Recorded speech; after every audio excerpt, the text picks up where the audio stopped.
professional any day now. Hi here, gentlemen. I know all you guys. All the way down to the end with you guys.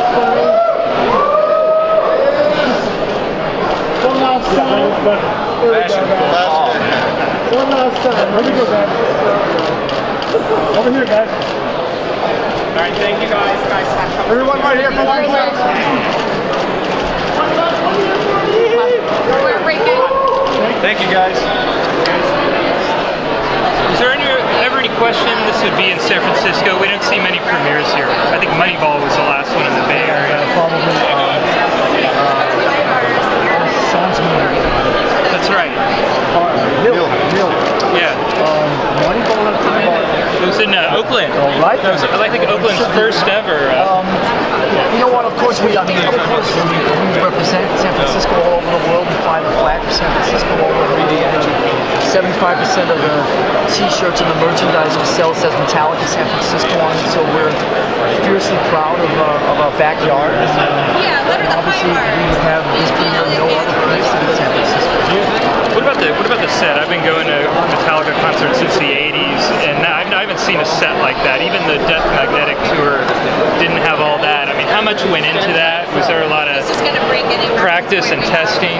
There was not enough practice, and not enough testing. That's the way it always is. I mean, there was always an air of danger, you know, which is good.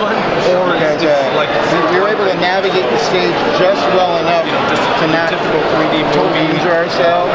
Yeah. But it's the biggest indoor stage ever, and you got stuff coming out, you know, pyrotechnics, you got stuff flying above you. It's really fun, actually. Edge of your seat. And because you're on a red carpet, and I don't know what else to ask, Is it red? who are you wearing? I think that's... Do you know? What would that be, Pendleton or Van? I'm wearing Comdeck Garçons. What's that? Comdeck Garçons. I actually know what I'm wearing. You do? Yeah, I actually seriously know what I'm wearing. Yeah. That's how close to professional we are right now. Oswald Boltain. Thanks, guys. Appreciate your time. Thanks for having me. Back in the Bay Area, you decided to have your premiere here. What message does that send to the fans here in the Bay Area who've been with you this whole time? What message do you have for those fans? Well, you know, we consider ourselves a Bay Area band, so of course we're going to have our U.S. premiere here in the Bay Area, and we'd like to celebrate the fact that we're from here and we live here, and it's just a great, wonderful place for music. And they've been so supportive of music in general for like the last 10, 15, 20, 30, 40, 50 years. And why not? Right. And then finally, so there was a lot of hubbub about the electric chair. Did we make it through without anybody dying? It's not over yet, you know. I don't know. It is 3D. It's not 4D where electricity comes out into the audience. We don't want to give anything away, but we might be touring this thing. So this is the most dangerous stage that it's ever been. Did you take the electric chair? Well, what they are Tesla coils around the electric chair, and those lightning arcs want to arc on metal, so you just have to be careful not to be too heavy metal. Yeah, nobody does metal better than you guys. Listen, thank you for taking the time. Is there anything else you wanted to add? James Hatfield, Lawrence Ulrich, Robert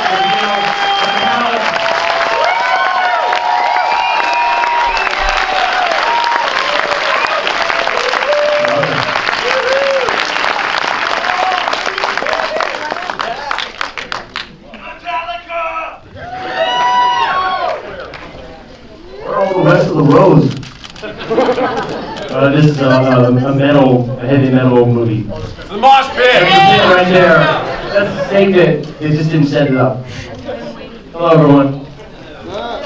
Thank you for coming to our movie. It's a real honor. I hope you guys enjoy it as much as we enjoy making it. And yeah, it's a good experience, and I hope you have a good time.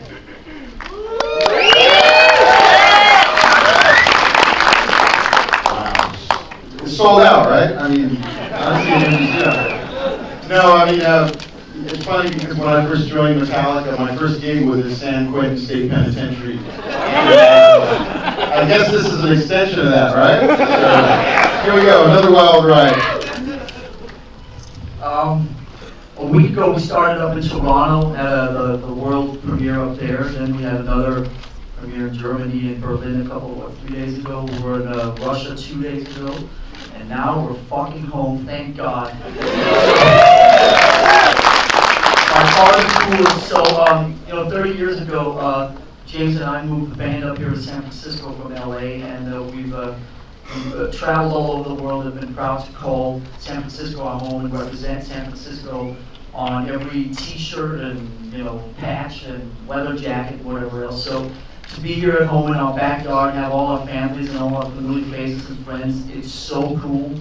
And we're just beyond psyched that 3 years later, this movie actually exists. It's been a pretty crazy ride.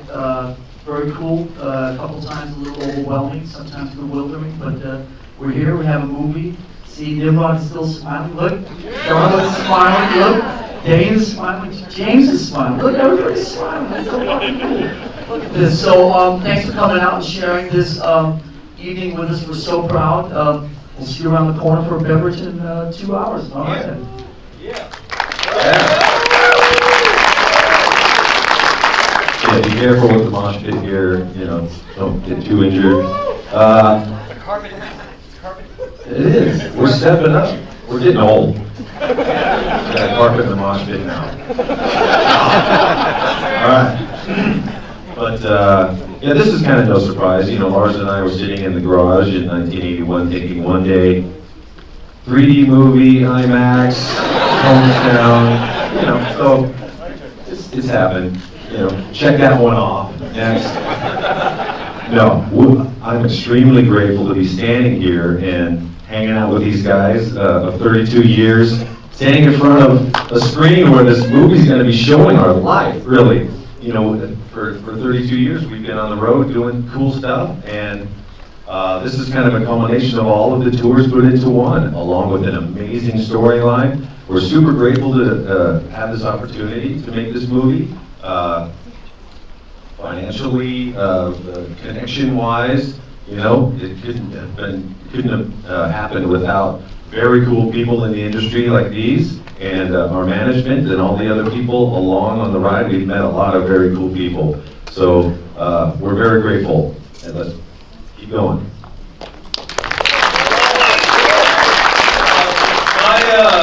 My parents wouldn't let me listen to Metallica when I was a kid. And they're here tonight, and I'm really happy to have the opportunity to literally throw it in their face.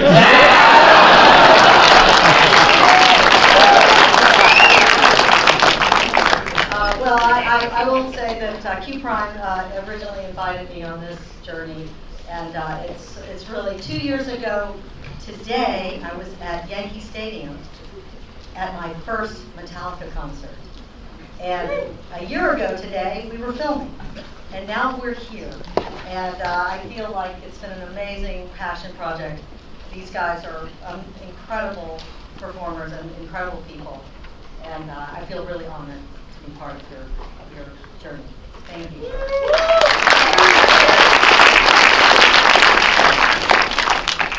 I have a lot to say, but I think that you guys are only going to hear blah, blah, blah, blah. I think everybody wants to see Metallica through the never, so I think we should just get to it.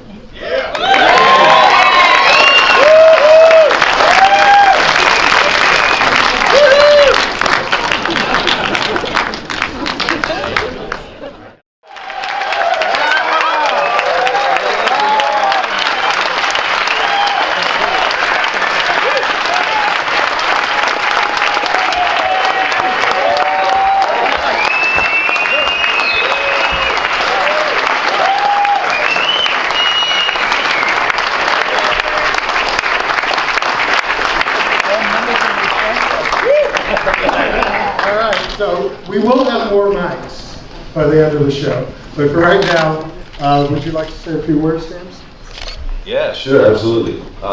Really grateful to be standing here and presenting boy, over 2 years of work here, but really for us, 30 plus years, because this is kind of a best of live performance. So we've been working on this thing our whole careers, and who'd have thought we'd be standing up here and introing one of our movies? It is a dream and a blessing.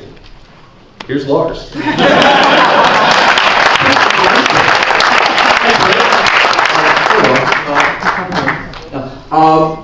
You know what? It's been a crazy week. We were in Toronto on Wednesday and Thursday. Rob and I were in Berlin on Friday. We premiered this movie in the Kremlin in Moscow on Saturday. How crazy is that? And last night we premiered in San Francisco, and now we're in Marin. It doesn't get any closer to our backyard than right here. We are like, most of us live like 12 seconds from here. So when you flush the toilet in my house, you can hear it in here. So this is so cool, and you know, like, we're grateful that Mark invited us, and we are fierce supporters of everything Marin and everything San Francisco. And so to be back here and to be standing on the stage, to be part of the Mill Valley Film Festival, which I've been a huge fan of for years, is such a privilege. And to have this movie that James is saying we've been working on for almost 3 decades, more or less, to be the kickoff for the Mill Valley Film Festival is a true honor as a film buff and as a member of the local community. So thank you for showing up and sharing this with us, and we're super psyched.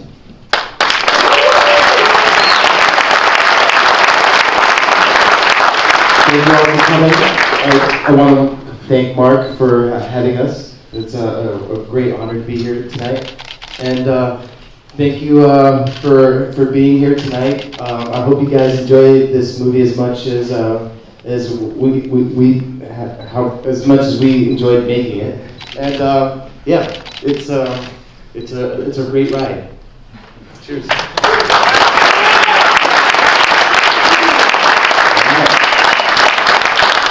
From my first gig at San Quentin State Penitentiary to the San Rafael Theater. Hey, Mike Borden, what's going on, buddy? It's a joy to be here. Again, you know, a couple years of hard work. It's been a long journey, fueled by passion and craziness, because we're all standing here and we're all a little bit crazy, but that's a good thing. And I hope you enjoy this unique experience. Have fun.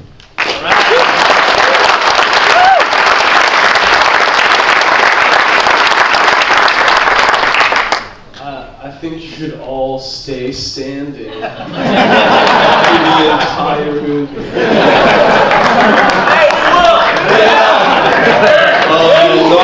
This has been the most unique, undeniably cool experience of my life, and I hope you guys enjoy it. I think it's a lot of fun. It seems like the right crowd. I do not think you will be disappointed, so enjoy it.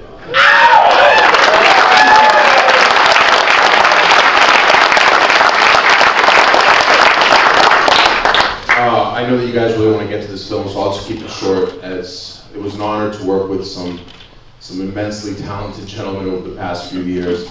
They are the biggest band in the world, and you're going to see that on the screen right now. Thank you all for coming.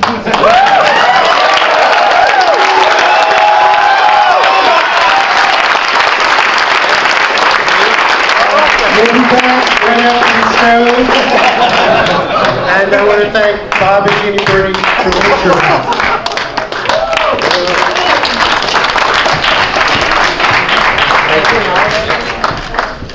But I want to thank you guys for making this film, because I don't use the words courageous and creative and passionate lightly, and certainly everything that you've been doing as a band, and also Dane and Nimrod, in terms of making this film, is the definition of that.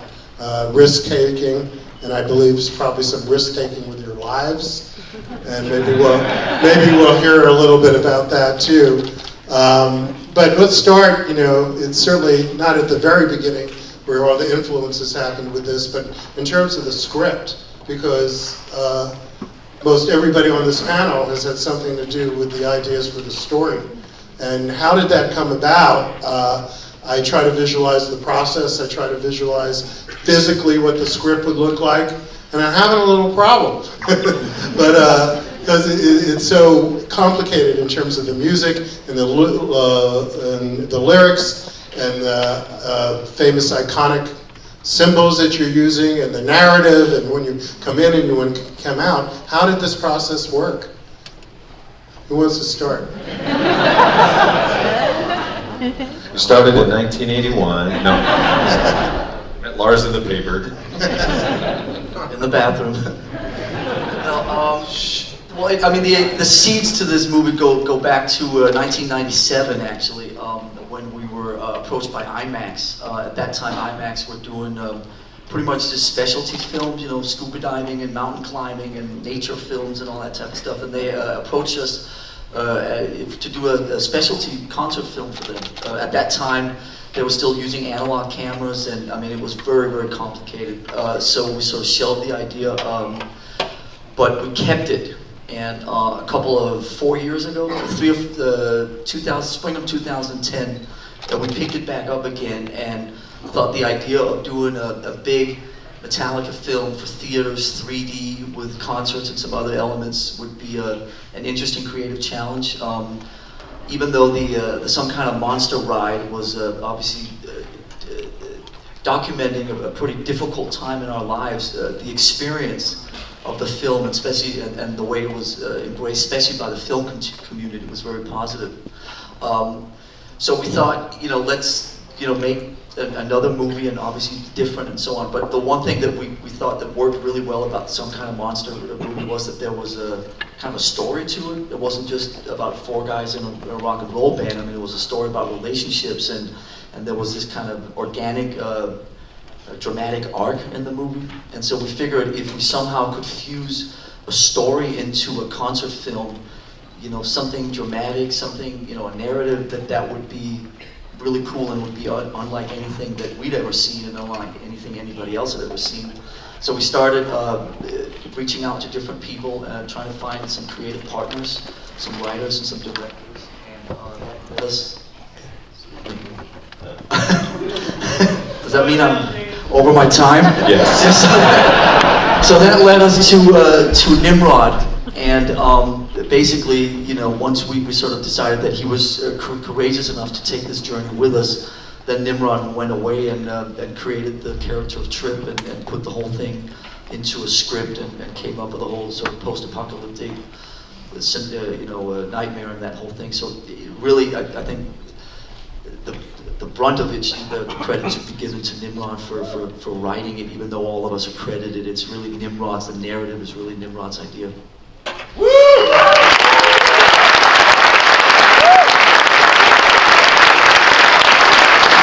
Say a little bit about that experience of writing it, and the inspiration that Metallica had on you to carry this through. Yeah, I mean, first and foremost, thank you guys for coming out tonight, and I want to thank the band. I want to thank the band for an opportunity that was really a dream come true for me. I've been a fan of theirs for a long, long time. And going into the project, I was initially approached by Charlotte Huggins, our producer, and she told us, she asked me if 3D Metallica concert, does that interest me? And I was like, yes. So I was fortunate enough to meet with, I think I met with Lars first, and he explained to me the concept that they had wanted to do. And it was so unusual, and I had come from making no-budget movies in Budapest, Hungary, and that was actually a really beautiful experience for me as far as an artist. But then I found myself trying to support my kids and my family doing studio films, and it was not fulfilling. And I'm proud of those movies, and I had a great opportunity to make those films, but this kind of took me back to doing the things that I wanted to do. The idea was so far out, so weird. I thought, man, we gotta try. And unfortunately, the guys in the band felt that they gave me the chance. And I want you all to know that for me, like, the first and the most important thing was I wanted them to be proud, and I wanted them to be happy with what we had. And secondly, I wanted the fans, man. I wanted the fans to be really proud of this film. So they challenged me with this idea to come up with this concept as far as the story goes. And I went away, and I had met with them over a course of a few months, and we kept on going back and forth. And protest Metallica has always been for me, especially in my life at that point. I was going through a lot of difficult stuff when I found them, and they've always represented, excuse me if there's any young guys in the audience or young gals, but they've always represented fuck you music. And you know, I thought that protest naturally kind of made its way into the storyline initially, and the most important part was the character of Trip. And I had met with a gentleman that works for the band, and he's worked with them for quite a while. His name is Dan Brown. And there's a few other people that I had met that were part of the crew. Vicky Strait's here as well, I believe, and Bree. Yeah. And you know, what was really refreshing to me was seeing there's a band that goes out and gives it their all every night. And you guys feel it, you see it, but behind them there's also a crew of people that work just as hard to make it happen. And those people had such a love and a loyalty for that band, man. It was truly inspiring to see in this egocentric day and age to have someone really just work for something bigger, work for something that inspired them. And Trip was born. That character just was born that moment. And then as the film progressed, I was lucky enough to work with the guy that's sitting right next to me. This is one of the most phenomenal talents I've worked with, but he's also just a super nice dude. So let's give it up for Dane as well.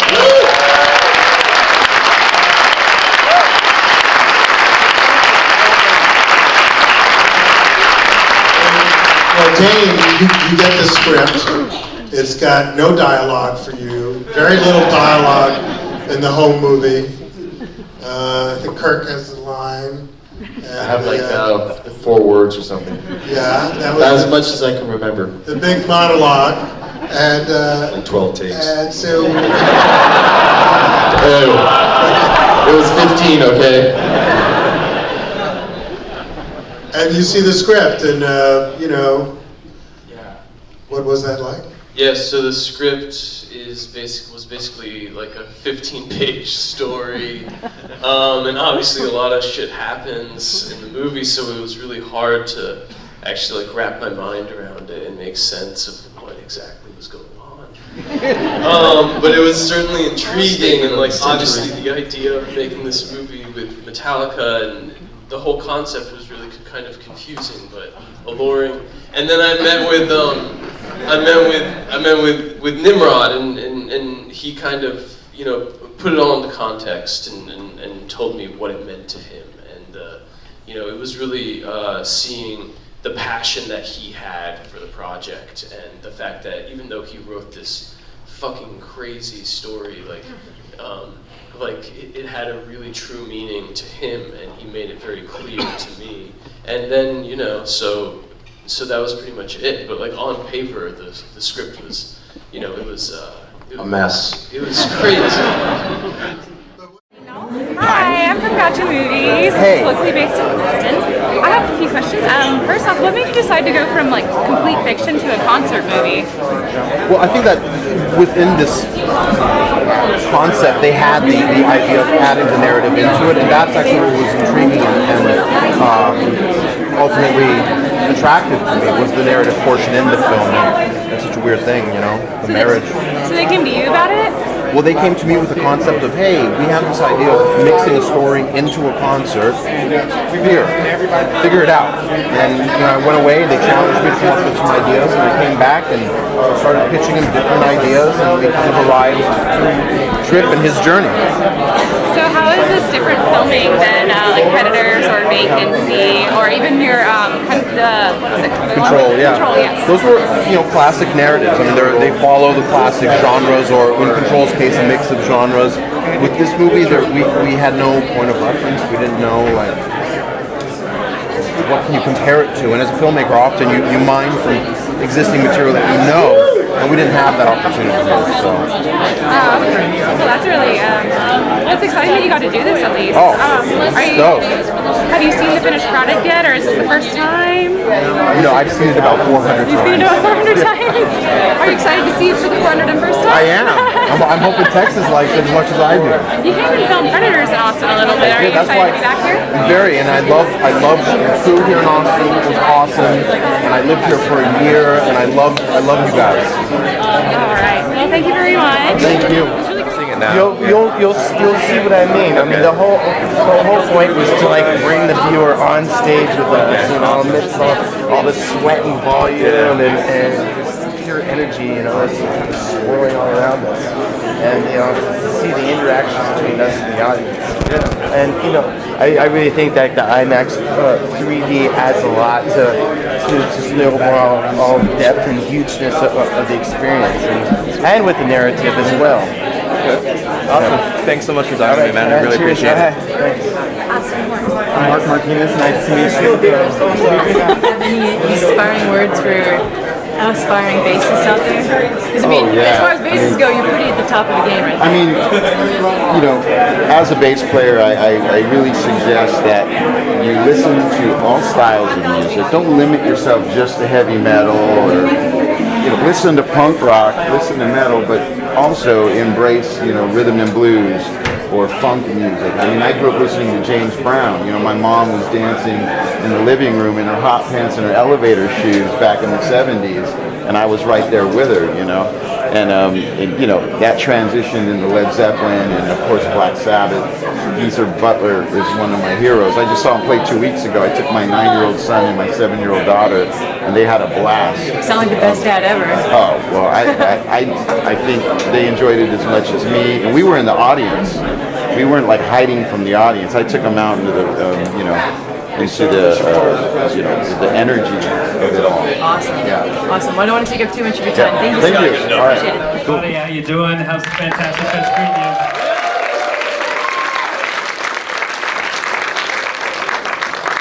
So yeah, I have a mild confession I got to make to you guys, and it's something I'm a little bit nervous about talking about. When I was in high school, I listened to pretty much the pussiest music around. I listened to Smiths, and I listened to Cure. I was in a very you know, put those hands down when I talked about those bands, Elijah. Put those hands down. Those are not hands that you can use with those two bands. I'm just saying, I was rebelling against a very metal town. It wasn't until college when somebody handed me a cassette tape of Master of Puppets that I regretted every single musical moment of my high school career, and I understood the true power of metal. So I'm going to renounce my high school music listening, even though, you know, there's something, those bands are okay. But tonight, this is the culmination of it all. This is as metal as Fantastic Fest is ever going to be, and I'm so pleased to be presenting Metallica tonight. So thank you guys. Thank you guys for making it happen. Now, you know you're going to be watching Metallica through the never here, but what you may not know is we've got a very, very special world premiere short. So now I'm going to bring a very special guest up to the stage. Robert Trujillo, why don't you say what we're going to be watching before a very metal Metallica? Hey, thanks for showing up. Actually, what this is an animated short. It's a 3-minute animated short. Many years ago, I had an idea to create something that's about the Metallica parking lot and what happens in the Metallica parking lot. It's a wild, crazy universe out there. You know, anywhere in the world, shit's going on. You know, there's a lot of partying and it's a fun time. Anyway, this was a collaboration with Titmouse Animation. Titmouse, as you know or may not know, they animate a lot of the Adult Swim Network stuff, Death Clock, Metalocalypse, and they were incredible. It took us about 6 months to put this together. There are a lot of really fun cameos in this, you know, there's little treasures that are directly linked to the lineage of Metallica. So you can't even blink because there's so much going on. It really is an explosion. But really quickly, I'd like to introduce you to Antonio Canubio from Titmouse Animation. He's my partner.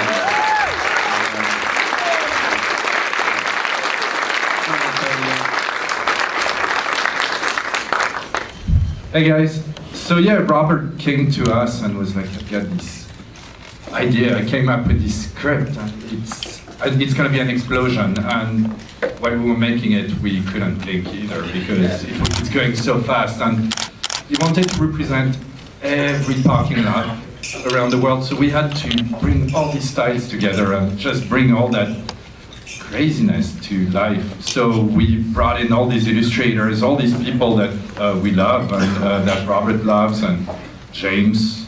We use these doodles. That's right. James is an avid doodler. Like when we're having meetings, he's got his folder there, or you know, his paper and pen. He's always drawing cartoon characters, and the peripheral characters in Metallica parking lot, I'd say 80% of them are James Hetfield's doodles. And he actually kind of co-wrote this with me. He fine-tuned it for me, and also the music is original. It's a original score, which is also a great challenge, but also super exciting.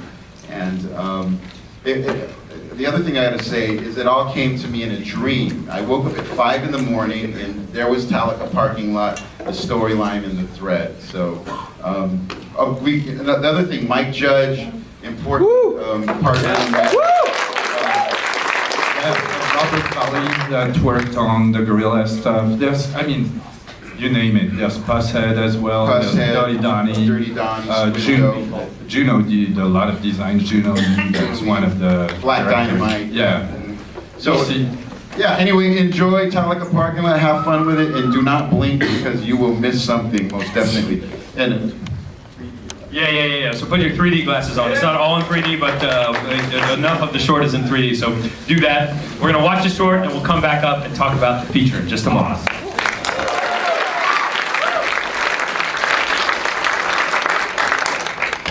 All right, so if we had time, I would like to play it another 4 or 5 times so we can see the visual density. We'll find out where we can see that short more because I want to devour that frame by frame.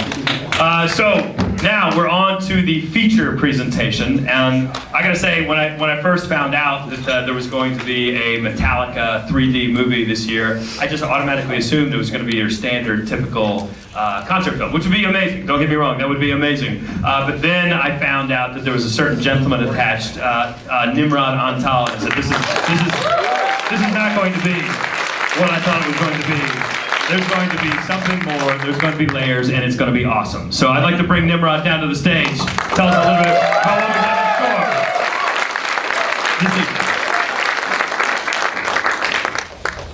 Hey everybody, thank you for coming out. I see some friends and folks that I worked on Predator with. Let me just start by saying I love Austin. Thank you guys for having us here. It was an incredible experience for me to work here for a year. And I didn't move here, so don't tell me to leave quite yet. But I had an incredible experience.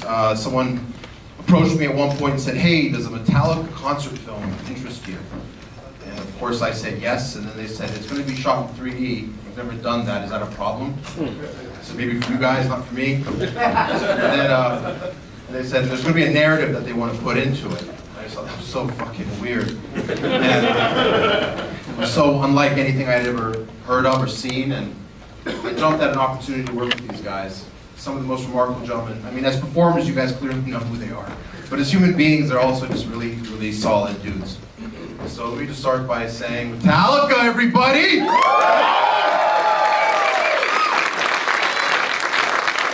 Robert Kirk, Metallica.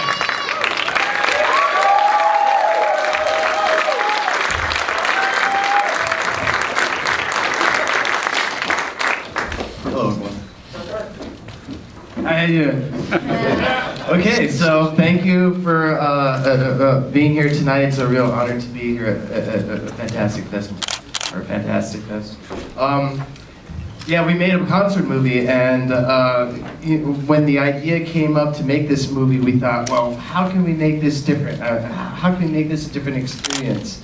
How can we make it unique? And then we kind of pulled our thoughts together and our ideas and decided we need to put a story into this movie to make it stand alone and make it unique. And when we initially saw the first few treatments that came in, there were like 4 out of the 5 treatments we had, 4 of them were science fiction treatments, and then there was this man's treatment. And you know, science fiction and Metallica, just for some reason, it sounds so congruent to me. You know, there's a rub there somewhere. But Nimrod's treatment was just so great from the onset, and you know, I really felt that Nimrod understood as a band and instinctively understood where we were coming from, and you know, we put our faith in this man, and he came up with a really, really great concept for the narrative that was so together, but yet there was a lot of room for us to put in our own ideas, and you know, Nimrod's collaborative spirit really shone through in this movie, and I have to say, man, you know, I hope you guys really love it, because not only is it a concert a film, there's also this amazing storyline that goes through it, and it has lots of different horror elements that I myself, as a big horror fan, just love. So, yeah, this was quite an adventure for us. Our management brought it up to, you know, kind of, it had been floating around for about 15 years. And about 4 years ago, I think it was, Q Prime, our management team, kind of thought, you know, it's the right time to do this. We can celebrate the past and the theatrics of the past with Master of Puppets and Injustice for All, and, you know, Ride the Lightning and all that. But the challenge was the narrative. And this gentleman right here went away and came back with a really great, incredible visual experience. Okay. Anyway, and as you know, Metallica takes challenges, and this was a huge challenge for us. You know, I always talk about how my first gig with Metallica was at San Quentin State Penitentiary, you know, and this is an extension of that experience. You know, it's like jump in the water and swim, you know, and maybe you won't drown, maybe you will. I mean being put in prison again? It's a possibility, you know? So anyway, enjoy this. We're really proud of it. You know, it's been a long, hard road, but we're so proud of Nimrod, and you know, we're all a little bit crazy here. We're very passionate about what we do, and he's right there with us 100%. So enjoy the film. It's a wild ride, and hope you love it. We do. Thanks. And, you know, again, Nimrod was fearless in that challenge. You know, he was open to it, and he also welcomed ideas from us, and you know, that's rare. Some people don't want to collaborate in that way, but really, I mean, the narrative is completely created by Nimrod, top to bottom. You know, that's his statement. You know, where he drew it from and the ideas he got. I mean, that's all in the skull right here. It's a big skull, but it's a powerful one. With a lot of great hair on it. Yeah, we love his haircut, by the way.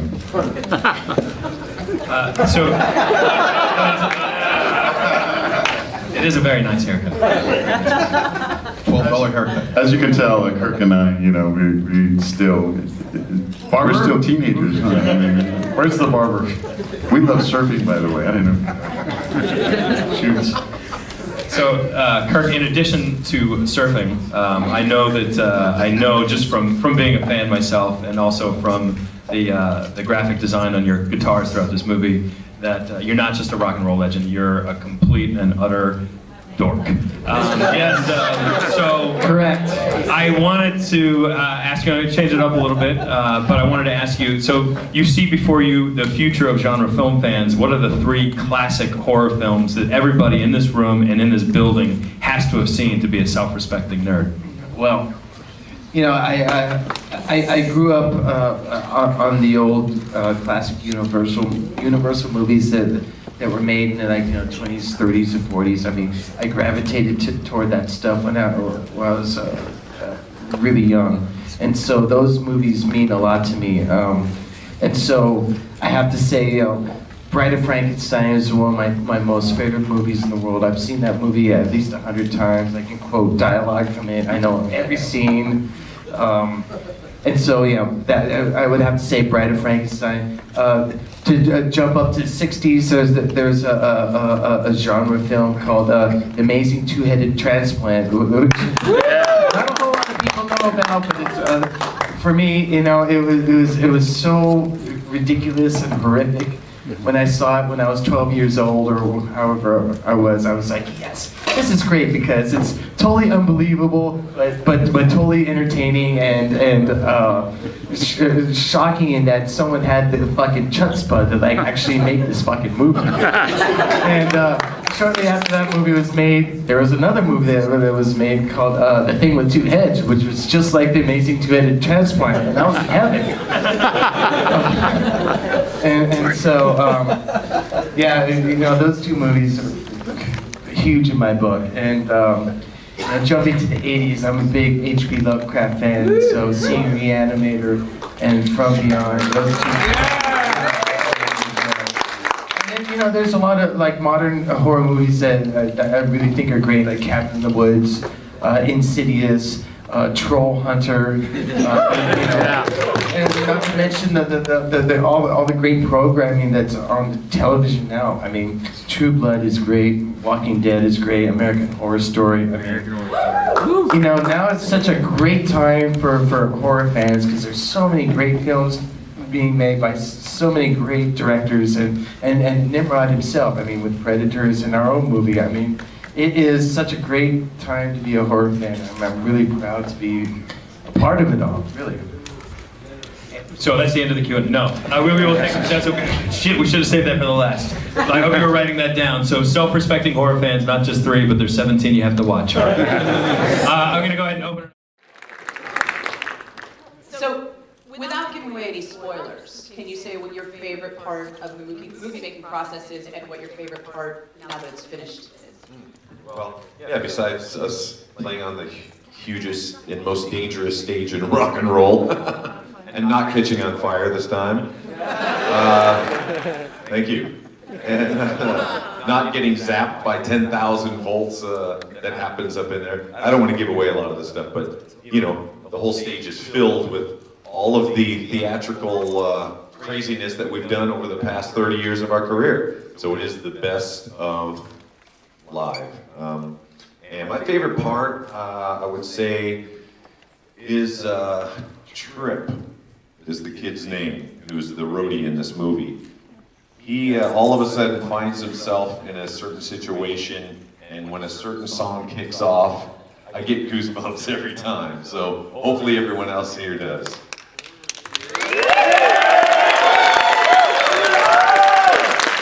This one I want to be a little bit careful because I don't want to spoil it, but you make an entrance in the film that is very signature, and I wanted to know if you had anything to do with deciding that. Yeah, yes, of course. I do have a passion for cars and hot rods and stuff, so one of the main things was I had to figure out how can I get my car in the movie. One of my cars got to be in the movie, so we did. They shipped it up to Vancouver, and there's a parking lot scene where my car's in it. So.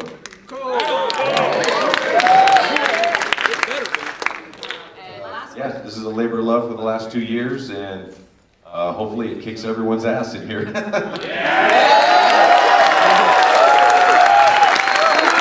want to give everybody a second to find their seats so you can see this amazing stage, this fantastic band, and please put your hands together and make as much noise as you can.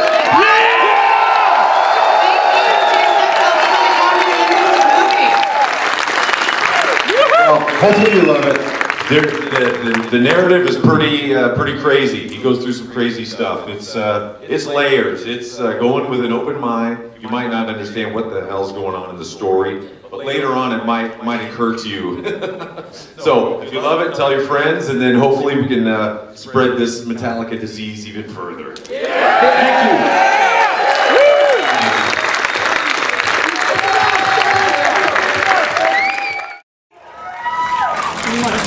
Good morning. This is way past everybody's bedtime. Yeah, mine too. What's going on here in Universal City? I think. How fucking cool is this? This is amazing. I wanted to ask you guys a few questions. First of all, how excited are you for this movie? I want to set this up for them. You guys have blazed so many trails as Metallica. And you're always like ahead of the game. I would have never seen this coming. ever, this movie that we're about to see. So what sparked the idea? When was it born for this movie? That's a really big screen. Isn't it huge? Wow. Well, it actually goes back to 1997 when IMAX asked us if we would make a short Metallica concept film for them, and it was too complicated at the time. The cameras were analog; they were like the size of houses, and it was just really impractical. But 3 years ago, with digital technology and all that stuff, it sort of the idea came back around, and we thought it would be fun to just make a really big, like crazy, fun-off 3D movie. And so it took 3 years, but here we are. And I just got to say that tonight, the 4 members of Metallica spread all around. Hetfield is up north. Kurt is in Chicago or someplace, and Trujillo is in New Jersey. I think Kurt's going to Texas tomorrow. Well, you know what? I'm in Southern California. I blew the wrong straw on this one, boys and girls. So I'm so psyched to be here, and we worked on this movie just down the street from here for the better part of last year. So coming down here and sharing this with you people here in the wee hours of the morning is so cool. Wee hours. Let me ask you this. On behalf of your fans, I'm going to say thank you for all the years that you've given us, and you put on another hat. And hopefully in the future we'll be like, ooh, now what else I can do? And then we'll get even more stuff. But thank you, because for a lot of us, Metallica is not just songs, it's a religion, and it's a lifestyle. Self-confidence. You put it on and you're having a shitty day, and all of a sudden you feel like a badass because Metallica says you're badass. Yeah. Thank you for saying that. So I just want to say thanks to all the support we're getting from K-Rock and you and the rest of your crew. And thanks to everybody who's been coming out. There were a lot of great people down in the Chinese theater a couple hours ago. Look at all of you coming out here. You're awesome, man. Maybe we'll see you in Norwalk and Riverside and all these other crazy places. Thanks for supporting Metallica all through the years. We love you, and I drew the long straw by coming to Southern California, right? Thank you, guys. Enjoy the movie. Thank you. To be a concert film only, we felt that it was necessary to do something different, and we wanted to bring in a narrative. And Nimrod Antal, our director, who directed Predator and a film called Control, he had that crazy look in his eye. Lars, James, and Kirk and I are a little bit crazy, and we're pretty crazy. He had that same look, and a lot of directors didn't want to take it on. It was like, they didn't want to deal with the stage unless they were part of the construction of it. And Nimrod came in with all those challenges, and he put together this incredible narrative that we actually collaborated on it with him. And we wanted to bring the viewer to the stage. As most of you know, we play 360 in the round, and we wanted people to feel the impact of like Hetfield's mug right in front of their face, and Lars' sweat, and Kirk's booty right there, all that stuff. And as you'll find out when you see this, the stage is the largest indoor stage ever. Incredibly dangerous. Pyrotechnics coming out of everywhere. Cameras flying over you. Kirk almost got blown up like 5 times. It got to the point where they had to put, gaffer tape, fluorescent gaffer tape that said, "Kirk, do not stand here or you will die." For the song one, "You will not stand here because you will die," or Fuel. Anyway, so it's an honor to be here. Enjoy the wild ride.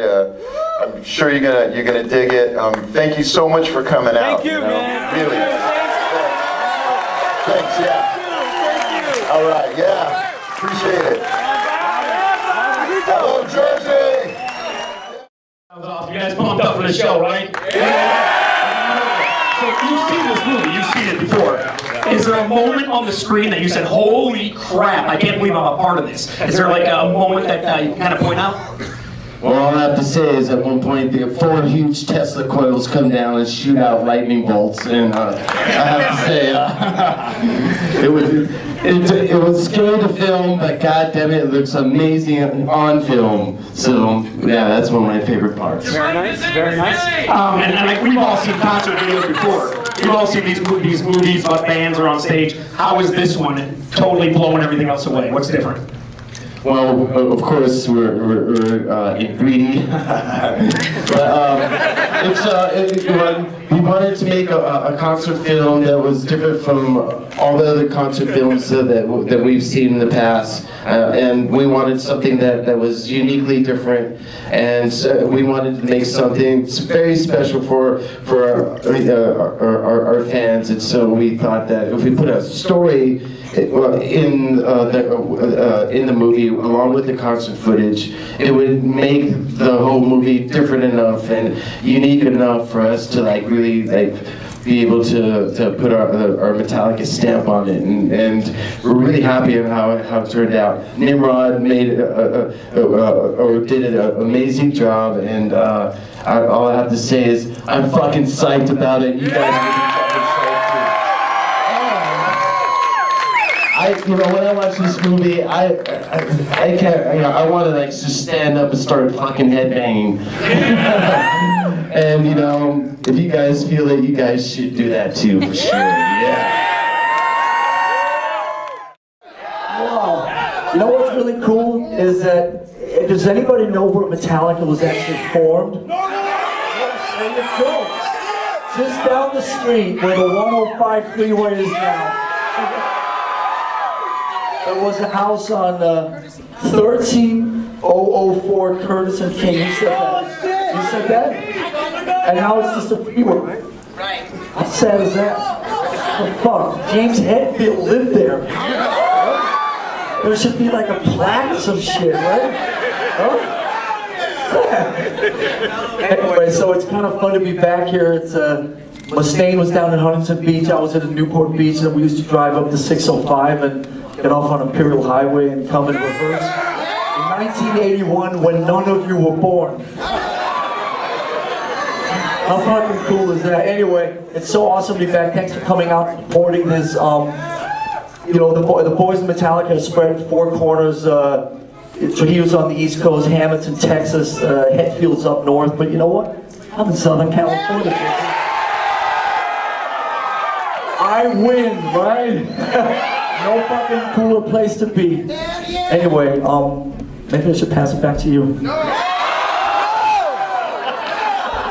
I got a couple questions for you. So, first of all, is this IMAX thing, is this the biggest you've seen your head to this point? These are all, they're all fucking huge. You got a better perspective up there. See that guy up there? He's got the best seat in the house. The one at Universal last night was pretty giant. This looks really cool. God damn. But they're all like huge. It's part of that huge thing, IMAX thing. The bigger, the better, the more ridiculous. The louder, dude. So you come up with the idea to do a movie. Is there like a concert movie bar? Like I'm thinking maybe the One Direction movie or. It was the Justin Bieber, the One Direction movie. Those were the main inspirations for, the reason you're here, One Direction. No, that was pretty much everything that we didn't want this to be. No disrespect, okay? But nobody needs another infomercial, and Metallica getting in and out of airplanes and cars and getting massaged and all that shit. Nobody needs to see that. So we just wanted to try to kind of put a different spin on this genre, and we found like the coolest actor in Hollywood, and we found the coolest director. We wrote a story. We have like real actors and real directors, and it's like really cool, man. But we're just, you guys know, we just love to try to do some different shit than all the other stuff that everybody else is doing, and we like to challenge ourselves, and maybe we'll even challenge you. So, we're just trying to do something different. Ow! That's so awesome. I remember talking to you at Outside Lands in San Francisco a couple of years ago when you just got ready to shoot the concert scenes for this, and you guys were so stoked about what this is going to be, and I, for one, can't wait to see it. Are you guys ready to show it? Yeah, this is so cool. Fucking Norwalk, man. Back in Norwalk. 32 years later, when Hetfield and I started the band just around the corner, we said, 32 years from now, we're going to have a big fucking IMAX movie just down the street. That was the reason we got together. Anyway, fucking thank you for coming out. Thank you for supporting the cause, and I hope you guys dig it. From all the boys in Metallica, lots of love. We love you, we respect you. Thank you for sharing, spending your Friday night with us, and we hope you dig the movie. All right? Over and out. Fucking Norwalk! Through the network, everybody!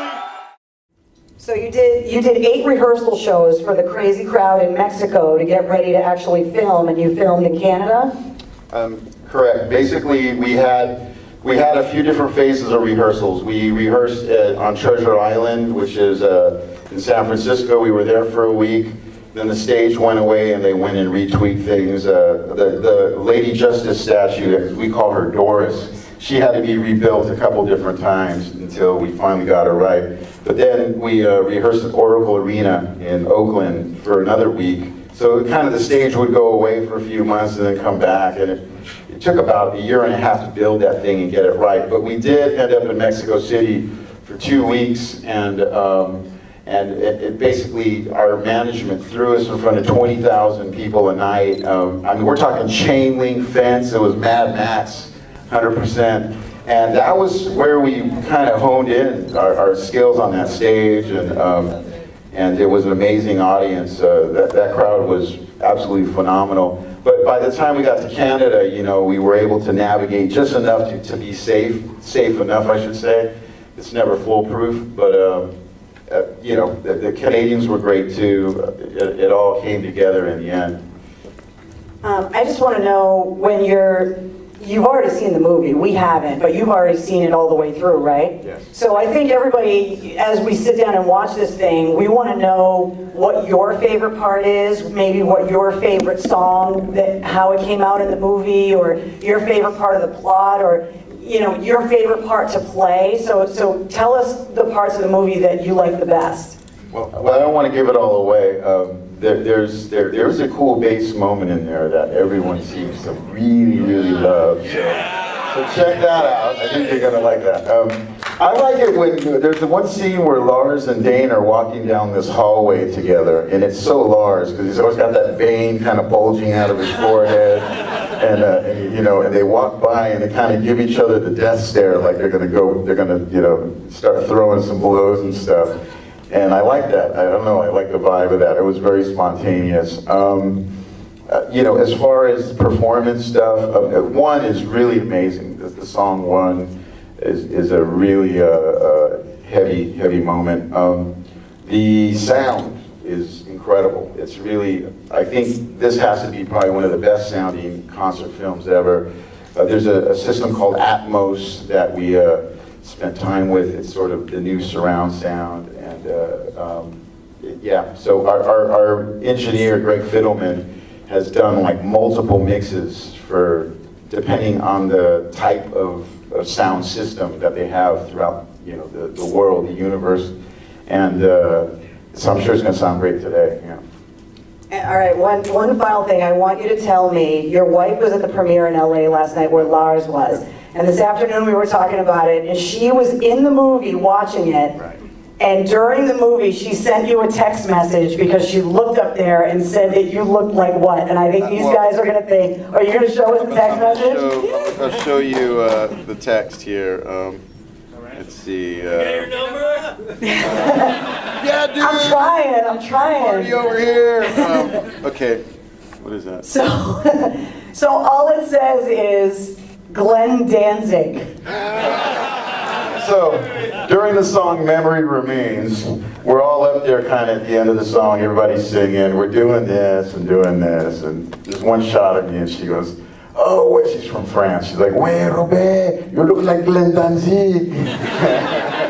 and she just won't stop. I mean, it's like, sit down and watch the film with her, and like everything's kind of like, you know, you're doing this there, but that one shot there, she really gave me a hard time for. I'm sure you'll see it, and you'll have a laugh with that. Well, I think I speak for everybody here when I say that there was a lot of effort to get you up here tonight. A midnight screening.